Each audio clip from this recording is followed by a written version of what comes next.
Sesudah perpisahan yang berat itu, bertolaklah kami dan langsung berlayar menuju Kos.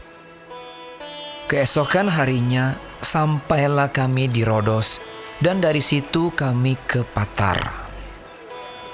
Di Patara kami mendapat kapal yang hendak menyeberang ke Fenisia. Kami naik kapal itu lalu bertolak. Kemudian tampak Siprus di sebelah kiri, tetapi kami melewatinya dan menuju ke Syria. Akhirnya tibalah kami di Tirus, sebab muatan kapal harus dibongkar di kota itu. Di situ kami mengunjungi murid-murid dan tinggal di situ 7 hari lamanya. Oleh bisikan roh, murid-murid itu menasihati Paulus supaya ia jangan pergi ke Yerusalem. Tetapi setelah lewat waktunya, kami berangkat meneruskan perjalanan kami. Murid-murid semua dengan istri dan anak-anak mereka mengantar kami sampai keluar kota. Dan di tepi pantai kami berlutut dan berdoa. Sesudah minta diri, kami naik ke kapal dan mereka pulang ke rumah. Dari Tirus kami tiba di Ptolemais dan di situ berakhirlah pelayaran kami.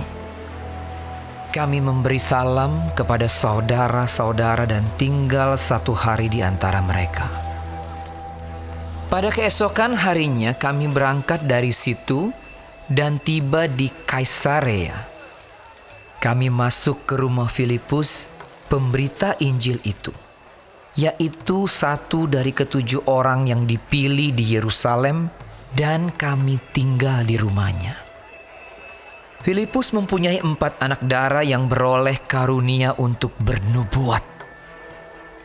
Setelah beberapa hari kami tinggal di situ, datanglah dari Yudea seorang nabi bernama Agabus. Ia datang pada kami lalu mengambil ikat pinggang Paulus. Sambil mengikat kaki dan tangannya sendiri, ia berkata, "Demikianlah kata Roh Kudus. Beginilah orang yang empunya ikat pinggang ini akan diikat oleh orang-orang Yahudi di Yerusalem dan diserahkan ke dalam tangan bangsa-bangsa lain." Mendengar itu kami bersama-sama dengan murid-murid di tempat itu meminta supaya Paulus jangan pergi ke Yerusalem.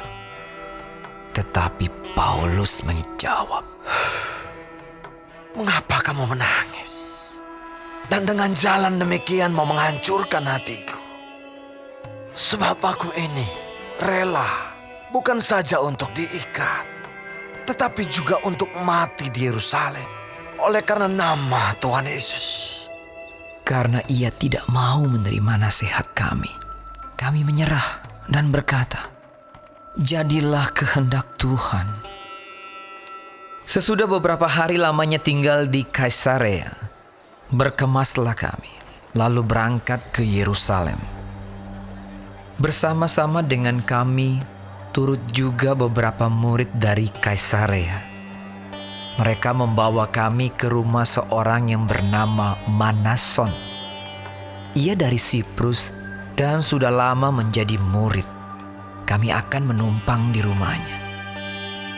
Ketika kami tiba di Yerusalem, semua saudara menyambut kami dengan suka hati. Pada keesokan harinya, pergilah Paulus bersama-sama dengan kami mengunjungi Yakobus. Semua penatua telah hadir di situ. Paulus memberi salam kepada mereka, lalu menceritakan dengan terperinci apa yang dilakukan Allah di antara bangsa-bangsa lain oleh pelayanannya. Mendengar itu mereka memuliakan Allah. Lalu mereka berkata kepada Paulus, "Saudara, lihatlah, beribu-ribu orang Yahudi telah menjadi percaya, dan mereka semua rajin memelihara hukum Taurat. Tetapi mereka mendengar tentang engkau, bahwa engkau mengajar semua orang Yahudi yang tinggal di antara bangsa-bangsa lain untuk melepaskan hukum Musa. Sebab engkau mengatakan supaya mereka jangan menyunatkan anak-anaknya dan jangan hidup menurut adat istiadat kita. Jadi, bagaimana sekarang? Tentu mereka akan mendengar bahwa engkau telah datang kemari. Sebab itu, lakukanlah apa yang kami katakan ini. Di antara kami, ada 4 orang yang bernazar. Bawalah mereka bersama-sama dengan engkau. Lakukanlah pentahiran dirimu bersama-sama dengan mereka. Dan tanggunglah biaya mereka sehingga mereka dapat mencukurkan rambutnya. Maka semua orang akan tahu bahwa segala kabar yang mereka dengar tentang engkau sama sekali tidak benar, melainkan bahwa engkau tetap memelihara hukum Taurat. Tetapi mengenai bangsa-bangsa lain yang telah menjadi percaya, sudah kami tuliskan keputusan-keputusan kami, yaitu mereka harus menjauhkan diri dari makanan yang dipersembahkan kepada berhala, dari darah, dari daging binatang yang mati dicekik, dan dari percabulan. Pada hari berikutnya, Paulus membawa orang-orang itu serta dengan dia, dan ia mentahirkan diri bersama-sama dengan mereka, lalu masuk ke bait Allah untuk memberitahukan bila mana pentahiran akan selesai dan persembahan akan dipersembahkan untuk mereka masing-masing. Ketika masa 7 hari itu sudah hampir berakhir, orang-orang Yahudi yang datang dari Asia melihat Paulus di dalam bait Allah, lalu mereka menghasut rakyat dan menangkap dia sambil berteriak, Hai orang-orang Israel, tolong! Inilah orang yang di mana-mana mengajar semua orang untuk menentang bangsa kita dan menentang hukum Taurat dan tempat ini. Dan sekarang ia membawa orang-orang Yunani pula ke dalam bait Allah dan menajiskan tempat suci ini. sebab mereka telah melihat Trofimus dari Efesus sebelumnya bersama-sama dengan Paulus di kota, dan mereka menyangka bahwa Paulus telah membawa dia ke dalam bait Allah. Maka gemparlah seluruh kota, dan rakyat datang berkerumun, lalu menangkap Paulus dan menyeretnya keluar dari bait Allah, dan seketika itu juga semua pintu gerbang bait Allah itu ditutup. Sementara mereka merencanakan untuk membunuh dia, sampailah kabar kepada kepala pasukan bahwa seluruh Yerusalem gempar. Kepala pasukan itu segera bergerak dengan prajurit-prajurit dan perwira-perwira dan maju mendapatkan orang banyak itu. Ketika mereka melihat dia dan prajurit-prajurit itu, berhentilah mereka memukul Paulus.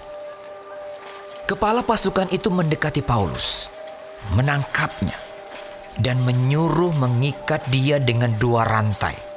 Lalu bertanya siapakah dia dan apakah yang telah diperbuatnya. Tetapi dari antara orang banyak itu, ada yang meneriakkan kepadanya ini, ada pula yang meneriakkan itu.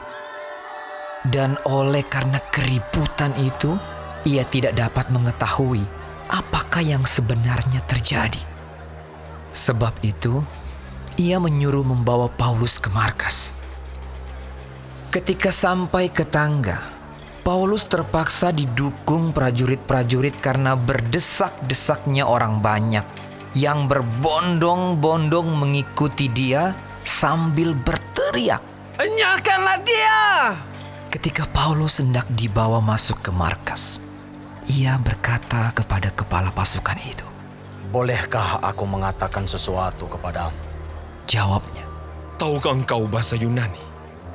Jadi, engkau bukan orang Mesir itu yang baru-baru ini menimbulkan pemberontakan dan melarikan 4.000 orang pengacau bersenjata ke padang gurun. Paulus menjawab, Aku adalah orang Yahudi dari Tarsus, warga dari kota yang terkenal di Kilikia. Aku minta supaya aku diperbolehkan berbicara kepada orang banyak itu. Sesudah Paulus diperbolehkan oleh kepala pasukan, pergilah ia berdiri di tangga dan memberi isyarat dengan tangannya kepada rakyat itu. Ketika suasana sudah tenang, mulailah ia berbicara kepada mereka dalam bahasa Ibrani. Katanya,